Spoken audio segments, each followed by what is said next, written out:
All right. Well, welcome everyone. I am so excited to have you here. And this is the inaugural episode for the Heal Academy channel. And we have lots of good stuff. And there is not a better way to start this than today, which is National Love is Kind Day. And ooh, that just gave me goosebumps. Mm.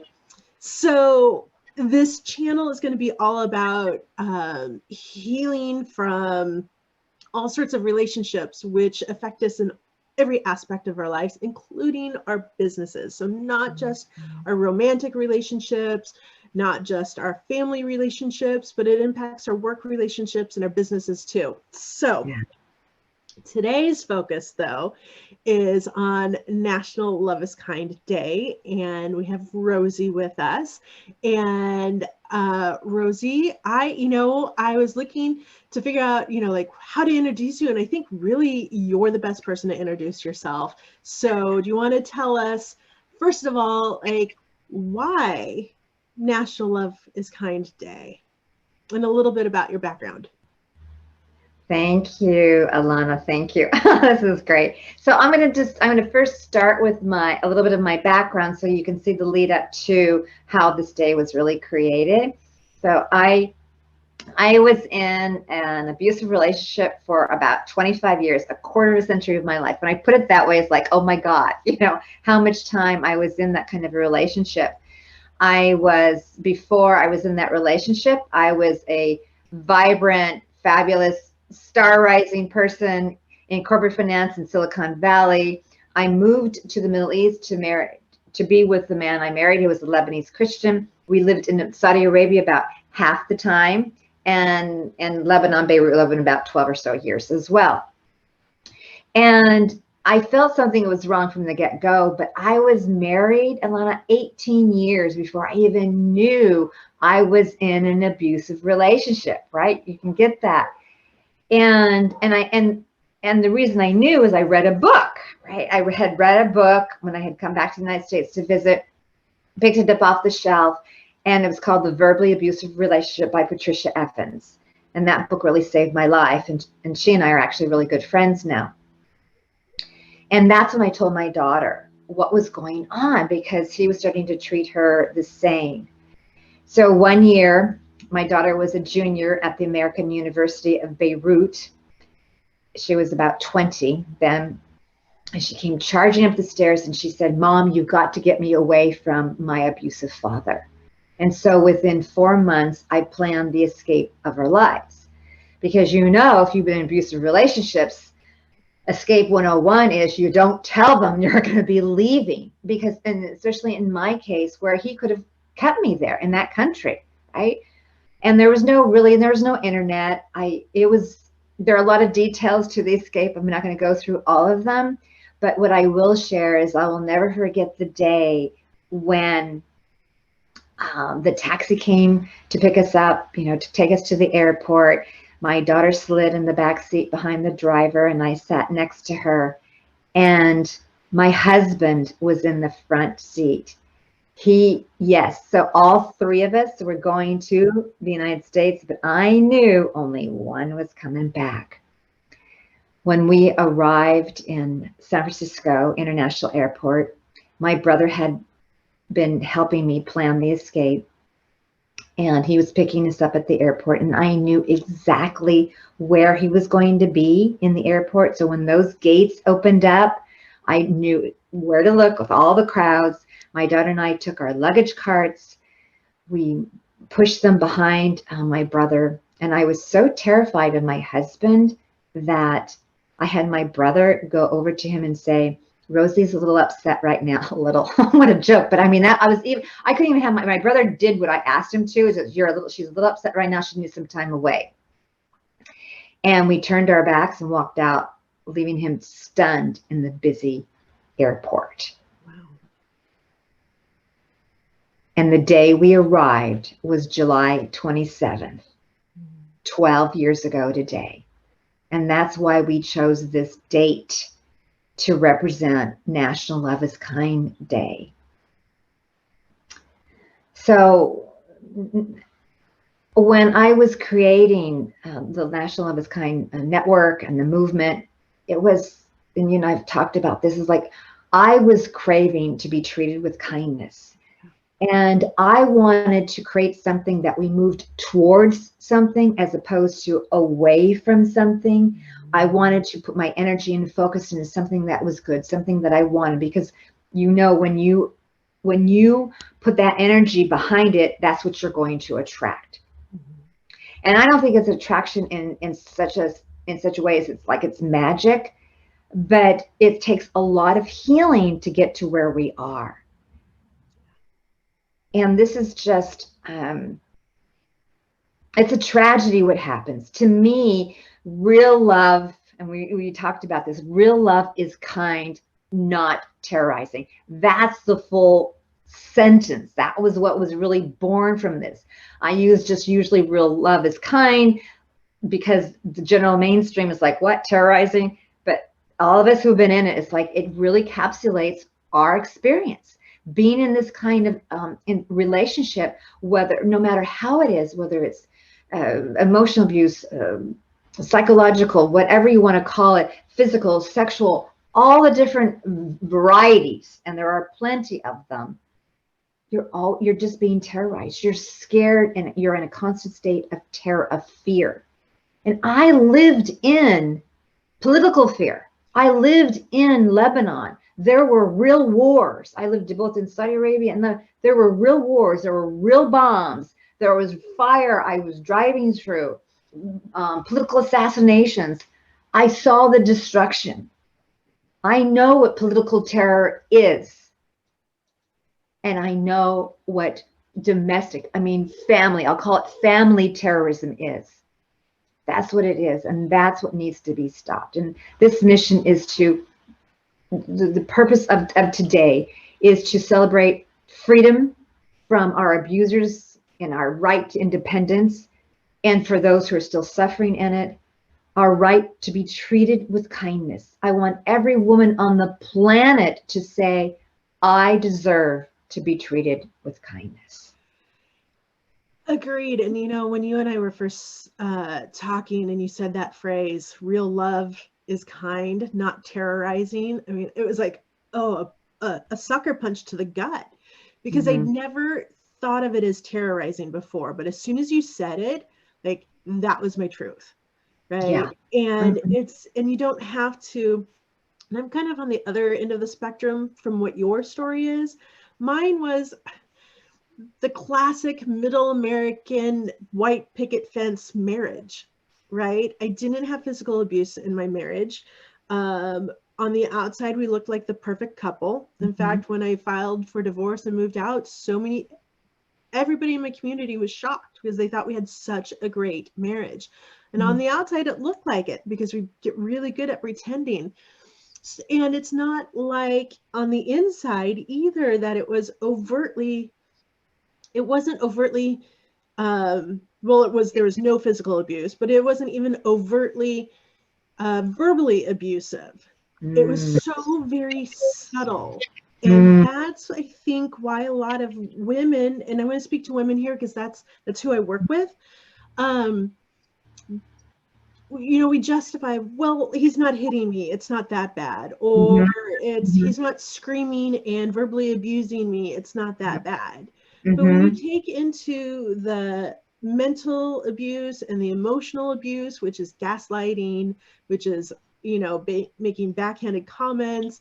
I actually heard one time a cop said that if they're yelling at you more than like randomly, it's abuse. I'm like, oh.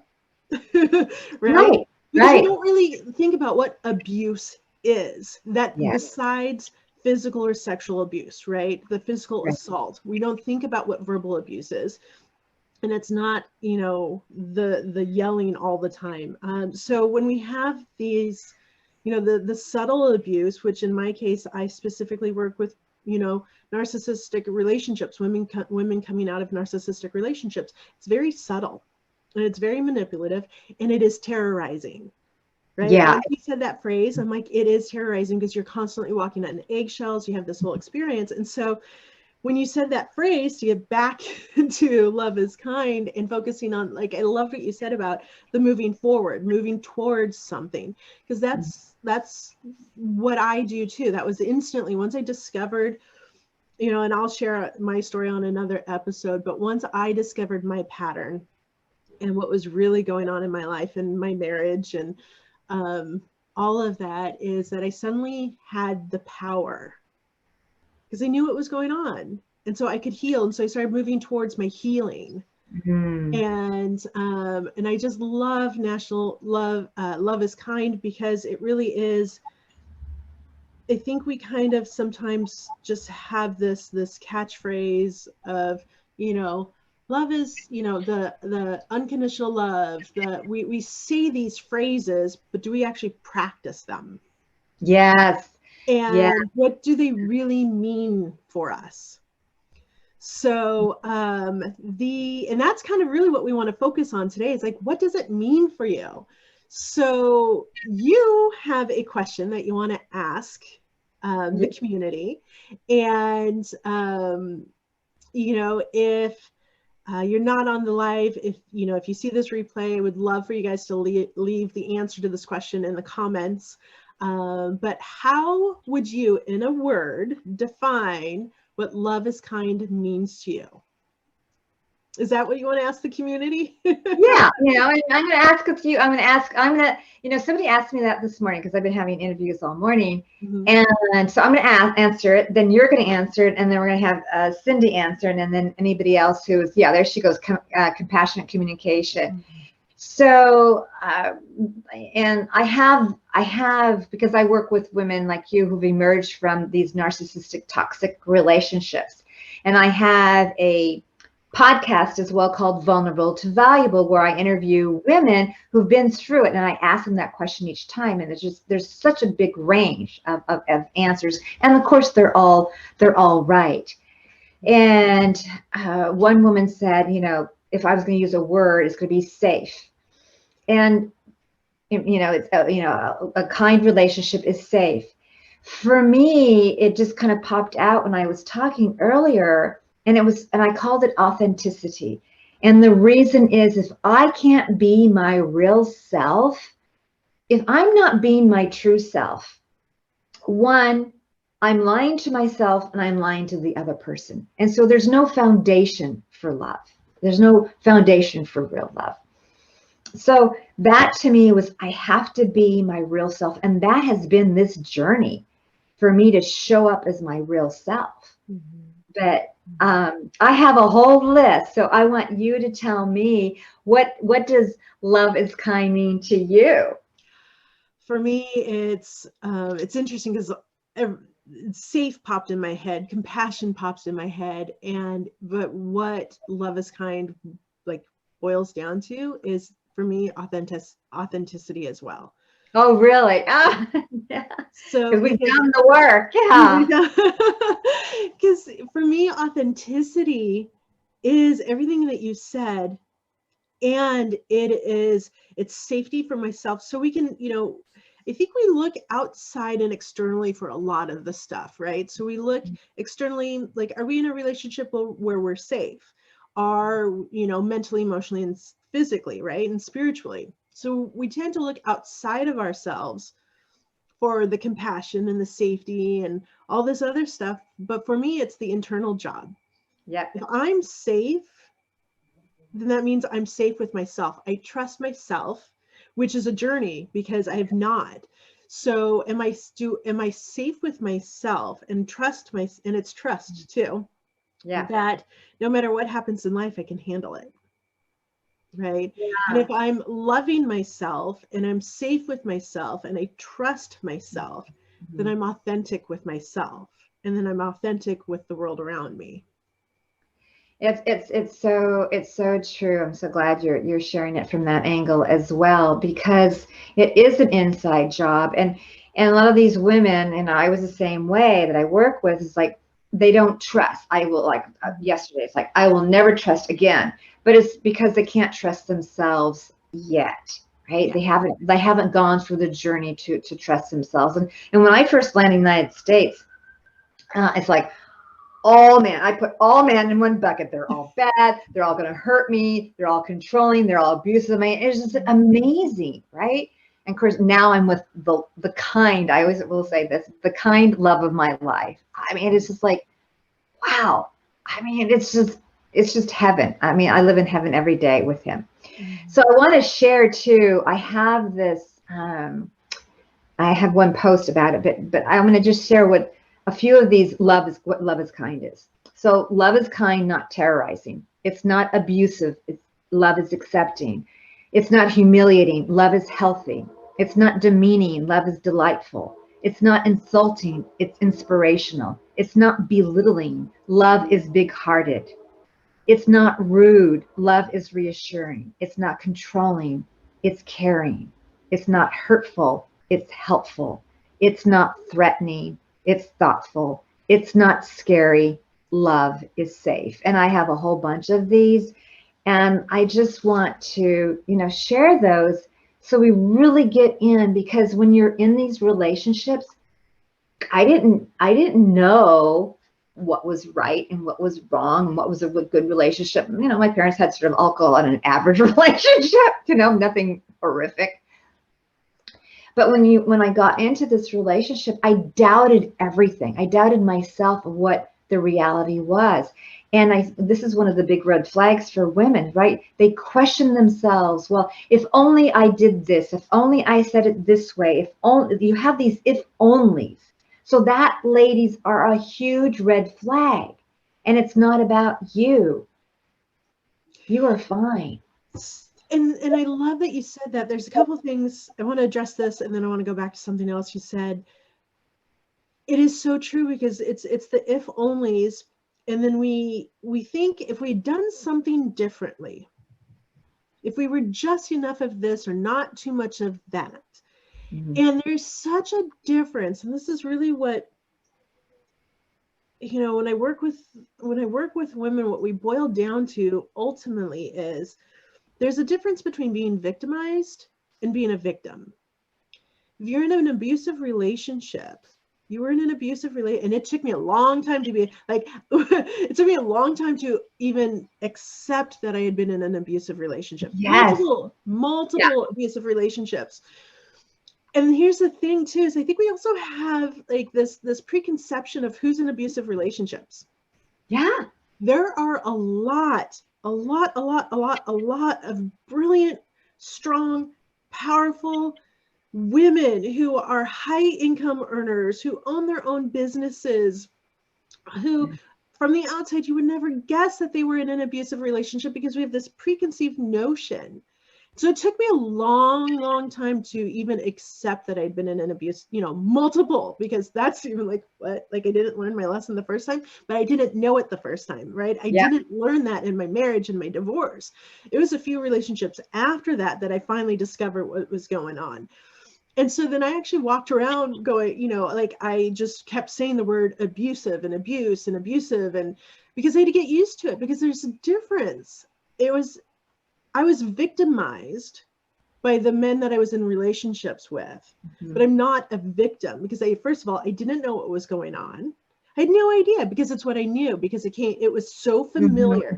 We have this phrase, I think there's this phrase in the coaching world and the dating world, and the dating and relationship coaching world is, when you find someone that feels like home, I'm like, nope. Home is the most dangerous place to be, right? Yeah, like if no work. The home you came from was abusive, right? You don't know it. It looks all the same. Because it looks all the same. So I didn't know. And again, it's not like I had this horrible childhood. I had a really good childhood. And there was stuff going on behind the scenes that and that people were just, and that's the other thing. It's generational. Yeah. We do what we learn. Even if we try to do the opposite, we end up doing what we learn, right? And so it's just repeated through from parent to child, parent to child, parent to child. But anyways, so we tend as women, I think, especially because we can't admit to ourselves that we were in an abusive relationship. We do if only I did something different, if only I said something different, if I wasn't too much of that, less whatever. But I really want women to start learning that there is a distinct difference between being victimized and being a victim. And they are two very different things. Because if you're in an abusive if you're in a specifically, let's just speak narcissistic relationships, you are victimized. It is abuse, but you don't have to be a victim to it. Yeah. I agree with you. And I want to add to what, and I'm going to respond to that. What Cindy was saying, she goes, also being love is kind means being seen and heard authentically. Yeah. Right? You're seen and you're heard. You're really listened to. They understand you, being comfortable in who you are. And yes, it's a journey of self-discovery. Mm-hmm. And, so getting back to the victim thing, for me, I don't consider myself a victim. I don't consider myself a thriver. I don't consider myself a survivor. I don't relate to any of those. To me, I'm a disruptor. I'm a disruptor and I'm a freedom maker. That's who I am. I mean, I created, I'm on my freedom journey to be 100% me. And that's what I help get them on their freedom journey to be 100% them, whoever they are, learning who they are. And I don't call myself a relationship coach. I'm sure you don't either. I help with relationships. That's not me. I go, whatever. Because when you get this right, that is going to come, right? 100%. Right. And it's not going to be, you're going to feel like home. This is home. This is the new home. It's you, the inside of you. That's what's going to get you to the right place. Yeah. Not being defined by the world, right? Mm-hmm. We're just going to be, we're sugar and spice and all things nice. I don't think so. Well, we got a little spice.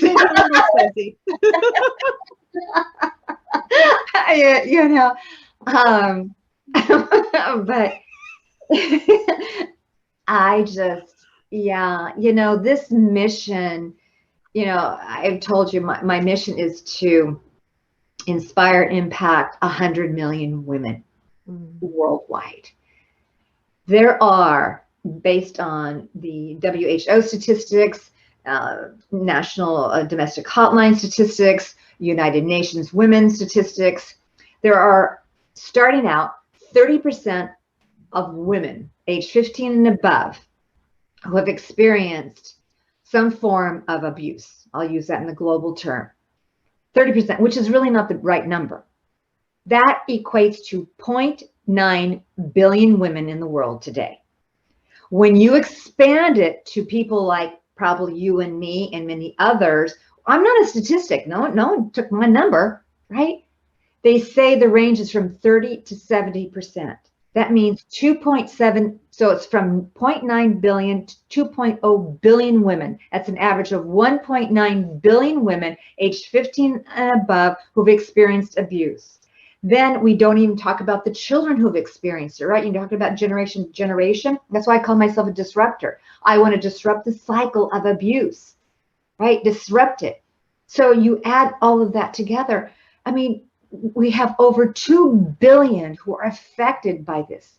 That's why I call it terrorism. This is the terrorism we need to stop. This is the one we need to eradicate. Mm-hmm. And of course, this is going to be a long journey. I was on an interview earlier talking with a man. We wrote a book together on male civility, and he's working with the men. And I said, well, the first thing is they have to take responsibility and they have to want to change. Mm-hmm. Yeah.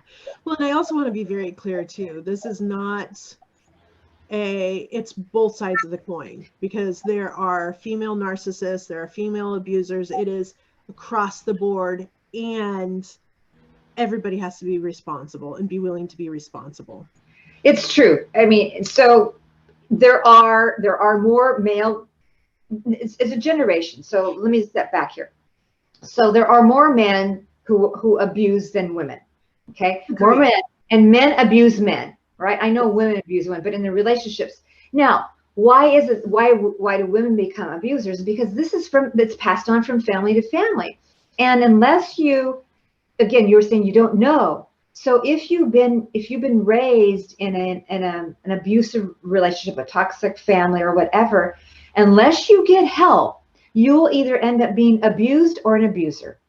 Or some variation. You may not be a really strong one, but Every now and then you maybe pop out okay, but it's going to be really hard, And right? those are the exceptions. The ones that pop out okay are really the rare There are exceptions. the exceptions, and that's why it's passed on from generation to generation. Right. And And that's why I just you want to toss in there's neuroscience, there's science and proof behind why it's the rare one that pops out okay. So yeah. it's not just us saying that. There's Yeah, neuroscience behind there's right. We can go into all the neuroscience, and I mean, I love studying the brain. Right? It's just, to me, it's really fascinating what the brain does and how it tries to protect us and keeps us into that our small space. Yeah. And that's why, stepping out like you and I are doing, talking about it is so important to really get the word out. And Love is Kind, National Love is Kind Day really is to celebrate that freedom from our abuse, that independence, and helping other women get there, that you deserve to be treated with kindness. And it starts by being kind to yourself. And it's doing that inner work. That's being kind to yourself. And oh yes, and I just, I wish because I know like my community is all about they're entrepreneurs, they're all about the inner work and the personal development. And I also am very aware of how many women, they shut off parts of their lives, right? I'm not experiencing that again. So they cut off that part of their life. They're fine. Yes. Yep. I'm fine. I'm fine. I've got this business. I've got my friends, all of it, right? I'm fine. And I'm like, yeah, but I can see your face. You're not. Yeah. Like, I can just see it in their faces. Yeah. And I just like, a part of what drives me in what I do is having women just even get a glimpse of what's on the other side. Yeah. So even the people who do the inner work, a lot of times we're working with the symptoms and we don't get to the root. So I always go to the root, right? I'm very trauma informed. I get to the root of why we procrastinate. We're perfectionists. We, get sucked into Netflix binges. We scroll social media. Why do we do absolutely everything that we do? There's always a reason to it and there's a root to it. So I get to the root. But if you're just managing these symptoms, you're still not getting it. You still don't have that inner freedom that you were talking about to be truly your authentic self. I want women to experience it, just to even get a glimpse of it, because it is the most, like, life is so different. So different. It is so different. And you and I both know, and I'm sure Cindy does too, that transformational work, as we go through this transformational work, it's like, oh my gosh, again, right? Can we please just get off this train for a little while? I'm tired. It's like, just being thrown out. And I was talking to somebody this a few years ago, and he goes, I go, this is hard work. This is not comfortable. He goes, I didn't say it was comfortable. It really is challenging, but man, you're so right when you come through on the other side. And my mission is to help these women, reclaim their voice, their value, their confidence, their courage, so that they can create a productive, prosperous, and joyful life that they desire. That they can see that finding a kind, loving, healthy relationship is possible, to create the reality of the possibilities. Well, and that's just it, the possibility of the choice, right? Because, like, a lot of women I speak with, they're like, oh, I don't want another relationship, right? But you don't actually have free choice in that, because you're reacting to your past and you haven't done the inner work to get to the root, to have the freedom to choose whether or not you truly want to be in a relationship or not. And it's interesting, again, thinking about the brain, how the brain will just keep pulling us back to the past. Safe. I told you, you don't want to go in that relationship. Your little brain is talking to you. You don't want to go in that. Wasn't safe. Okay, but that's not reality anymore. It's not. And I mean, your brain's job, sole purpose for your brain, is to keep you safe and away from the pain. And so it will. And it's crazy how it works. And I'm just fascinated. I'm like, such a neuroscience nerd and trauma nerd now. It's since I've been on this journey. But yeah, it is. It keeps you safe, and it makes you honestly believe you don't want another relationship, but you're not at freedom to choose that as long as you're still reacting to, I don't want to feel that pain anymore. And I think that's where we get to the root cause here, is really feeling, and knowing, you know, how to really say, I have a client, she'll go off in outer space, and I keep bringing her back. How are you feeling about it? It's really hard for her to talk about her feelings. And the other day, she's a cancer survivor, and she was saying, yeah, I'm not feeling well, and I'm not, you know, with the cancer, I don't know if something's coming up. And I said, well, you know, we can talk about that.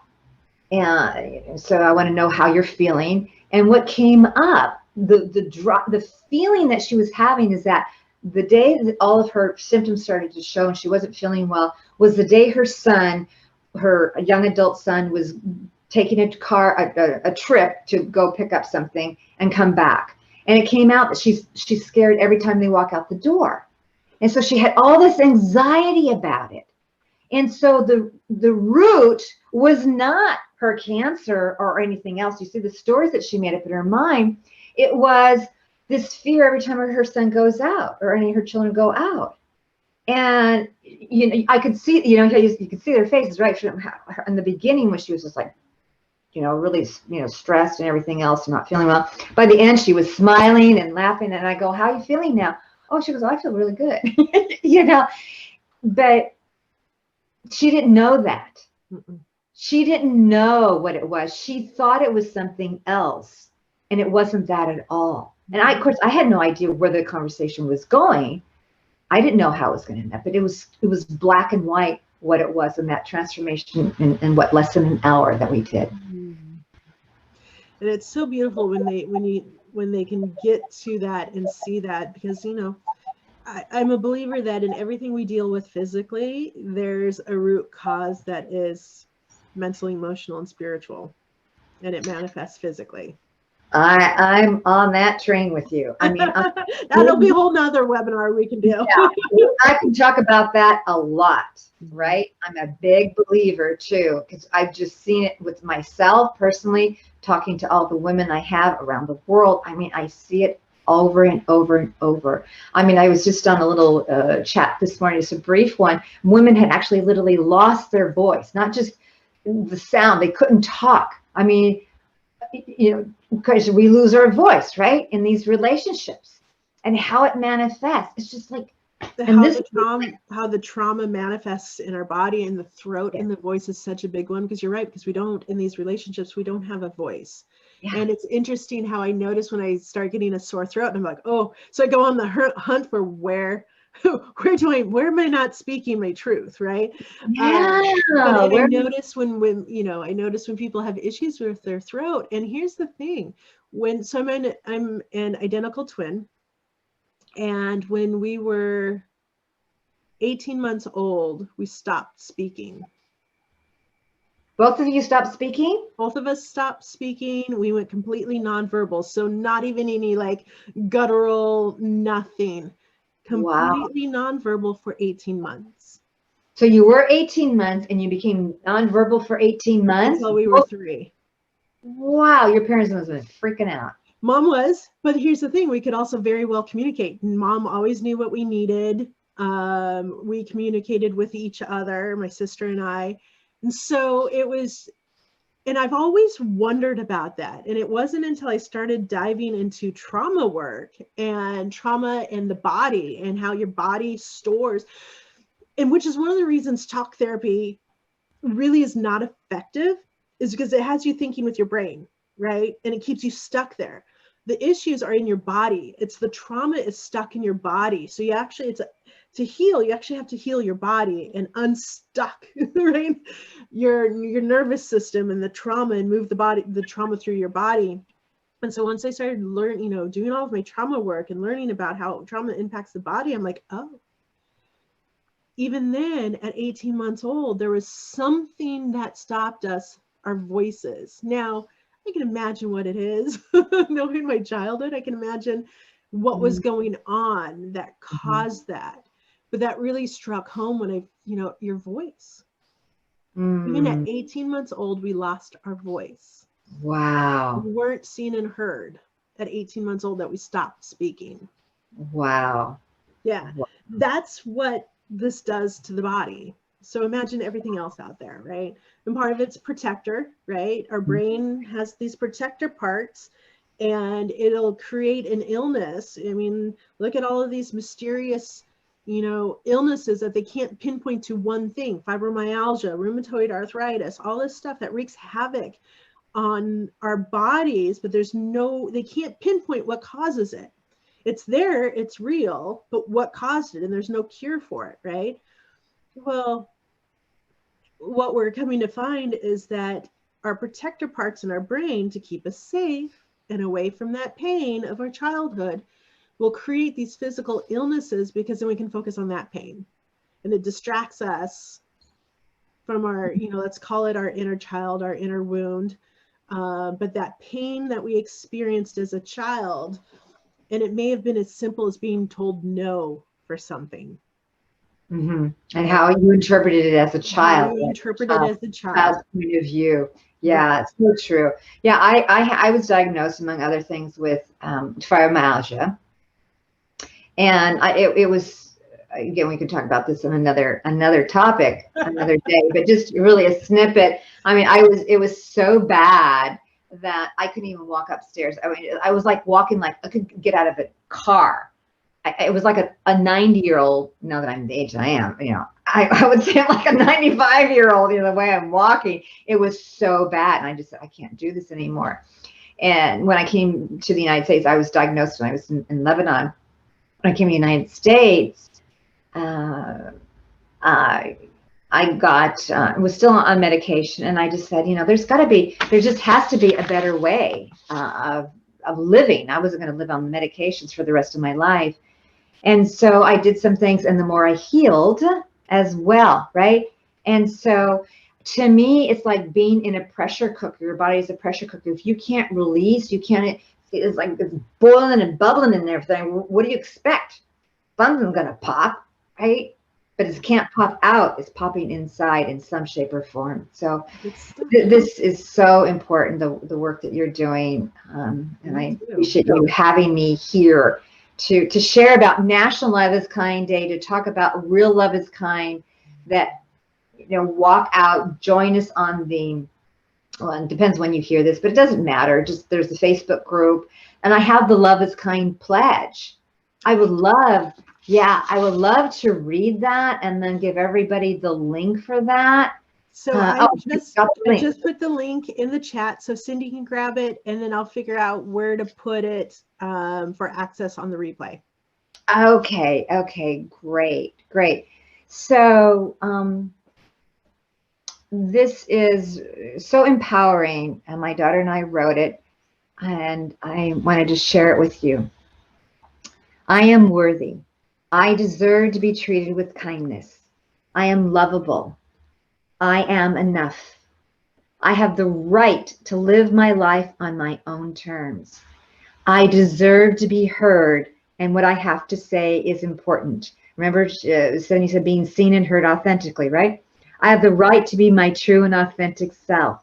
I take good care of myself so that I can help others and show up more fully. I have the right to honor myself and my boundaries. I deserve to be surrounded by kind, loving, and supportive people. My life matters. I have the right to create a joyful, productive, and prosperous life. That is living your full life, right? None of this, living, having a half life here, because you're living in constant fear. So I don't know. Shut down. Yeah, right. It's not living. Yeah. It's just not living when you're doing that. And that pledge is so beautiful. Like it's that summarizes everything that summarizes the end goal for every client I work with.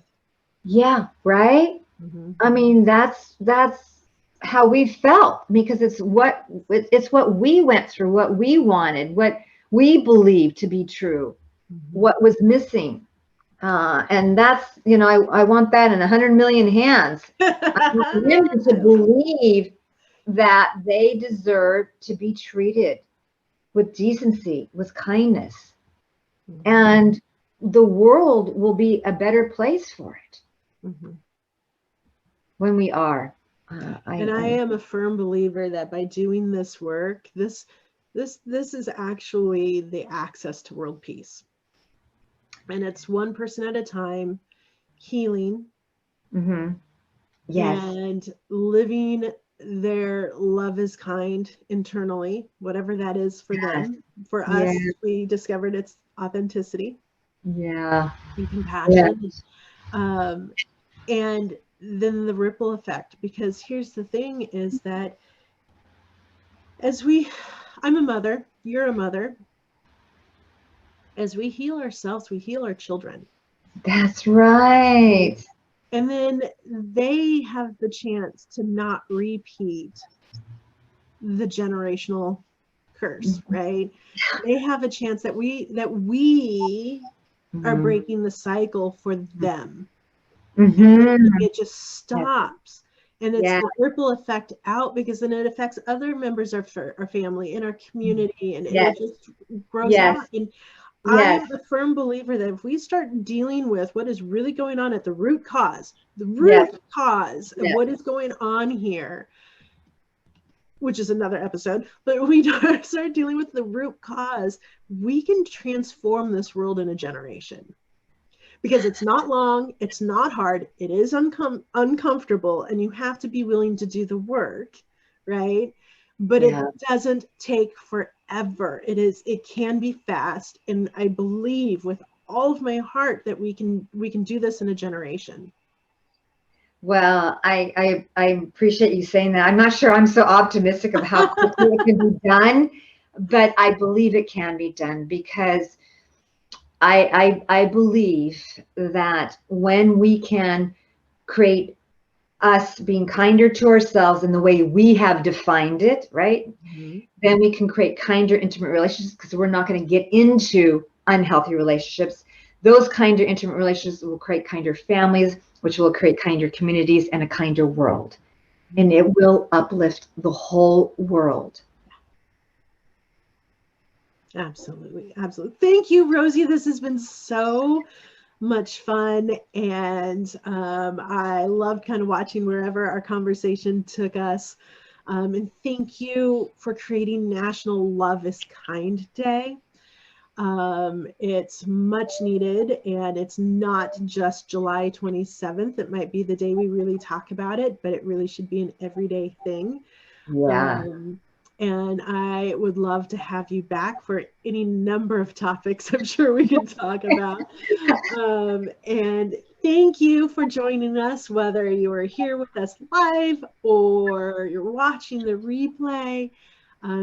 Thank you for joining us. And I discovered today how many different topics I could just probably talk about by myself for an hour.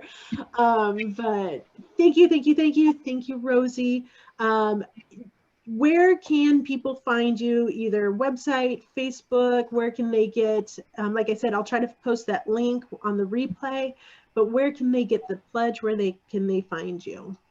So the loveIsKindNetwork.com is the best place. That on the homepage, I have another free gift at the top of the page is the 11 Freedom Fulfillment Pillars. This is the guide to reclaiming your voice, value, confidence, and courage to create that joyful life you desire. And then at the bottom of that same homepage is also, you can click on to get the Love is Kind pledge.